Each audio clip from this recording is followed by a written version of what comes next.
Here's the rundown on cooking in Dragon's Dogma 2.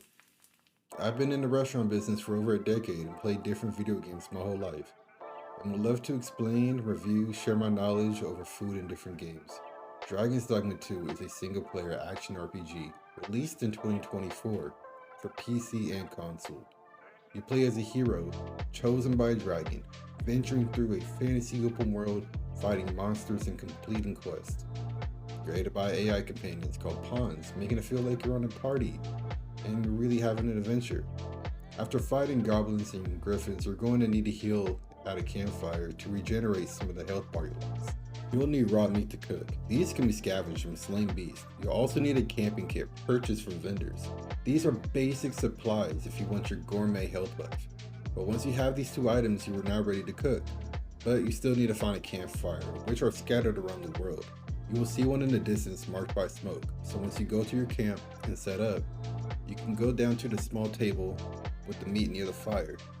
And you can choose the type of meat you want to cook that gives you the health buff. So far, the game is pretty realistic in how you would actually set up camp. Different cooked meats provide various buffs to your resident pawns. These buffs can last for an entire day. Basic options like scrag beast and dried meat offer buffs to strength, defense, and stamina. Beef steaks as a recovery buff on top of the others, so it's basically a superfood at that point. You can combine 2 aged scarg of beast to make a dried meat. You can also combine 2 aged beef steaks to make an exquisite dried meat, which also benefits to recovery.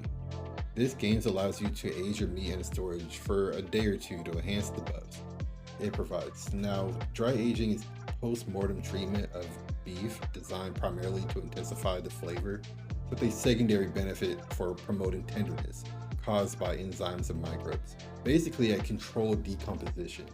The flavor development is shaped by both reduction of moisture, which correlates to a concentration of flavor, and the cultivation of good mold and bacteria to lend a funky profile. Dry aging does not appeal to everybody, so there are some who prefer just regular beef. Conversely, meat can rot over time, being ignored in your inventory. Spoiled meat offers no benefits and should be avoided.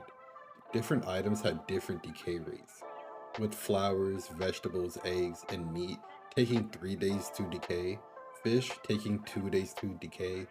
Meat in the player's inventory is stored in storage. It will stay fresh. I wonder if the storage is really just a mini fridge. Storage can be accessed at some inns or through a chest at a player's purchased home. My favorite part about this game's cooking is that they use pre-recorded footage of real meat being cooked instead of CGI or AI.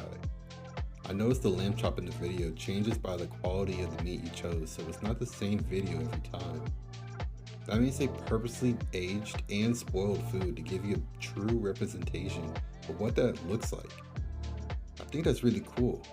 How do you feel about the Capcom adding real cooking scenes to a video game? I was shocked to see it my first time. I wanted to show y'all that I can make a cooking scene just like theirs. So here you go.